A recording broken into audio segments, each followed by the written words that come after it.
സ്റ്റോക്കിലെല്ലാം options എന്തിനാണ് വെച്ചിരിക്കുന്നത്? ഈ ഓപ്ഷൻസ് എന്ന് വെച്ച് കഴിഞ്ഞാൽ നമ്മൾ കുറേ തെറ്റിദ്ധരിച്ചൊരു സംഭവം. അത് ഓപ്ഷൻസ് ശരിക്കും വെച്ചിരിക്കുന്നത് നമ്മൾ ഇൻവെസ്റ്റ് ചെയ്ത പണത്തിനെ പ്രൊട്ടക്ട് ചെയ്യാനാണ് ശരിക്കും ഓപ്ഷൻസ് വെച്ചിരിക്കുന്നത്. അതെങ്ങനെയാ വെച്ചെങ്കിൽ നമ്മളിപ്പോൾ ഒരു ലോട്ട് സൈസ് ഉണ്ടാവും ഒരു കമ്പനിക്ക്, അല്ലേ, ഒരു 500 ആണ് ഇതിൻ്റെ ലോട്ട് സൈസ്. ഒരു ഉദാഹരണത്തിന് ഒരു ടാറ്റ മോട്ടോഴ്സ് എന്തെങ്കിലും കൂട്ടിക്കോ, 500 ലോട്ട് സൈസ് വിചാരിച്ചോ.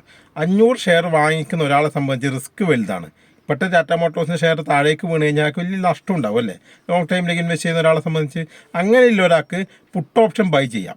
അപ്പോൾ താഴേക്ക് വീണ് കഴിഞ്ഞാൽ എന്താക്കും, നമ്മളെ ഇതിൽ ലോസ് വരുമ്പോൾ, നമ്മൾ വാങ്ങിച്ച സ്റ്റോക്കിൽ ലോസ് വരുമ്പോൾ പുട്ട് ഓപ്ഷനിൽ ലാഭം കിട്ടും. അങ്ങനെ ആ ലോസിനെ കുറക്കാൻ വേണ്ടി പറ്റും, അതിൻ്റെ എഫക്റ്റ് കുറക്കാൻ വേണ്ടി പറ്റും. അതിനാണ് ഈ ഓപ്ഷൻസ് വെച്ചിരിക്കുന്നത്. ഇല്ലെങ്കിൽ എന്ത് ചെയ്യാം, അയാൾക്ക് കോൾ ഓപ്ഷൻ സെല്ല് ചെയ്യാം. താഴേക്ക് വരുന്ന പേടിയാണെങ്കിൽ കോൾ ഓപ്ഷൻ സെല്ല് ചെയ്യാം. അങ്ങനെ നമുക്ക് അയാളെ പണത്തിന് പ്രൊട്ടക്ട് ചെയ്യാൻ പറ്റും. അതിന് വേണ്ടിയാണ് ഓപ്ഷൻസ് ശരിക്കും വെച്ചിരിക്കുന്നത്. നമ്മളിപ്പോൾ എന്ത് ചെയ്യുന്നത് പറഞ്ഞാൽ സ്പെക്കുലേറ്റീവായിട്ട് നിങ്ങൾ ഉപയോഗിക്കുന്നതേ ഉള്ളൂ. അതായത് നമുക്ക് ഏകദേശം ഒരു കമ്പനി എത്ര മൂവ്മെൻറ്റ് ചെയ്യും നമുക്ക് ഏകദേശം ധാരണയുണ്ട്. കുറേ കാലത്ത് ചാർട്ടും അതിനെക്കുറിച്ചൊക്കെ അറിയുമ്പോൾ, ഇല്ലെങ്കിൽ കമ്പനി അല്ലെങ്കിൽ എന്താ നമ്മൾ ഇൻഡെക്സുകൾ എത്ര മൂവ് ചെയ്യും നമുക്ക് ഏകദേശം ധാരണയുണ്ടല്ലോ. അപ്പോൾ അത് വെച്ചിട്ട് നമ്മൾ എന്ത് ചെയ്യും, സ്പെക്കുലേറ്റ് ചെയ്യും. അപ്പോൾ നമുക്കത് ഏകദേശം നമുക്കത് റേഞ്ച് അറിയാവുന്നതുകൊണ്ട്, നന്നായിട്ട് ട്രേഡ് ചെയ്യാൻ അറിയുന്ന ഒരാളാണെങ്കിൽ അത് വെച്ചിട്ട് അത്യാവശ്യം നല്ലൊരു പൈസ ഉണ്ടാക്കാൻ വേണ്ടി പറ്റുന്നതാണ്. അതിനാണ് ഓപ്ഷൻ ബൈയിങ്, ഓപ്ഷൻ സെല്ലിംഗ് ഒക്കെ പറയുന്നത്.